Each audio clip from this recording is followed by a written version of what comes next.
What up guys, it's Carl here. First of all, I want to say Merry Christmas and maybe Happy New Year. Today I'm continuing my interview series where I'm talking about how to handle phone interviews. I know this is a big struggle people have. So in this video, I'm giving you lots of tips and tricks on things you can do in the prepping phase and something you can do before and during the interview. And some of the tips are something you can do immediately to enhance your performance for your interview. So make sure you watch to the end. And before we start, if this is your first time watching my video, in this channel, I make a lot of English content on careers, interviews, as well as communication skills. So if these are something you're interested in, consider following me. Now let's just jump right in. So I think phone interviews is challenging comparing to a regular interview in the sense that if I'm in a face-to-face interaction, I don't really need to understand every single thing the other person said. You know, there could be some words, some context, some insider jokes that I don't understand, but on top of my words, I can also use my facial expression, my body language, and all other sub-communications. And these can all really just adding on communicating or conveying my ideas, which is making things a lot easier. But then on the phone, the only output that's within your control is just your voice and the things you said. And a lot of people are simply not that good in controlling their voice, or they're not that conscious about it. The first thing I want to bring up here is related to how a phone interview happens. And sometimes they happen by schedule, like maybe the company or the HR sends you a message or email, you know, scheduling a time with you, and that is good. But sometimes they don't do that. Like they don't message you, they don't text you, they don't email you, they just kind of call you directly. Like it's super random, completely out of the blue. And if this is the case, what I would recommend everyone to do, and this is also something I have been doing and I always do, is that I never pick up the phone on the spot, even though I know this is coming from the company and it's not a random scammy call. And I kind of just let them leave a voice message, or sometimes they'll write me an email and be like, hey, we just called you and you didn't pick up, can we schedule another time? So I try to make a scheduling happen, even though sometimes they don't write an email, they don't leave a message, and that probably means they're not very serious about it and they don't take you very seriously. And if that's the case, usually I'll just pass, unless I'm super desperate. I'll probably do a follow-up, which is not that hard. And the reason I'm doing this is pretty obvious. I don't want them to catch me at a timing where I'm not prepared, especially when the call is happening in a language that's not my first language. And I think the most important stuff when you're picking up the call is that you have to start strong. You have to show that you are expecting this call. Hello, John. How you doing today? You mailed in my company a postcard a few weeks back requesting information on penny stocks that had huge upside potential with very little downside risk. Does that ring a bell?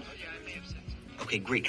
Well, reason for the call today, John, is... So instead of saying like, hey, hi, just like I'm picking up a random scam call, I'll usually be like, hey, or hello, this is Carl speaking. You know, it's really important that you have some energy and you bring up your volume when you're picking up that call, because this can sometimes set the tone for the whole conversation. And then the second thing to do during the call is that you're gonna match their tone. Something I will consciously pay attention to is how they talk. It's like some people are pretty professional, they don't show any emotions, they kind of just run through a list of questions to ask, and they don't make too much comments on my answer. They kind of just move on to the next question. So I'll try to match that. On the flip side, some people are more friendly, they're more casual, it feels like more like human, and I'll try to match that as well, right? Like I bring out something casual and random, just like how they did it. I'll try to match their vibe. So if you can do that, instead of approaching every conversation with a static vibe, it can really help that conversation go in a good way. And then the next tip here is actually something I brought up in my other videos. It's about your speaking habit. For example, you're pausing more, you're speaking slower, and then you use less filling words. And I think this is actually important in a phone conversation, because if I'm in a face-to-face interaction, if the way I talk is boring or hard to follow, I lost their attention, there's some other things I can still work with, right? Like I can make some dramatic facial expression, I can do some, you know, some body language to kind of try to win their attention back, hopefully. But then in a phone interview, the only thing you can work with is just your voice, right? Like if they lost your voice, you lose it all. So really pay attention to how you talk, because a lot of people are speaking too fast when they get nervous, when they're speaking in a second language, and they're not aware of it. They don't know how hard it is for the other person to follow them, to understand what they're talking about. So this is something you should really keep in mind. And then the prepping for a phone interview is kind of similar to regular interviews, except that you focus more on the basic and screening question. For example, what do you know about a company? Why do you want to join a company? And things like how soon can you start? What's your salary expectation? Are you okay with the location, etc., etc.? So you kind of just go through all those questions and make sure none of those questions can caught you off guard. Also, just make sure you do the basic company research, for example, from the company website, LinkedIn, and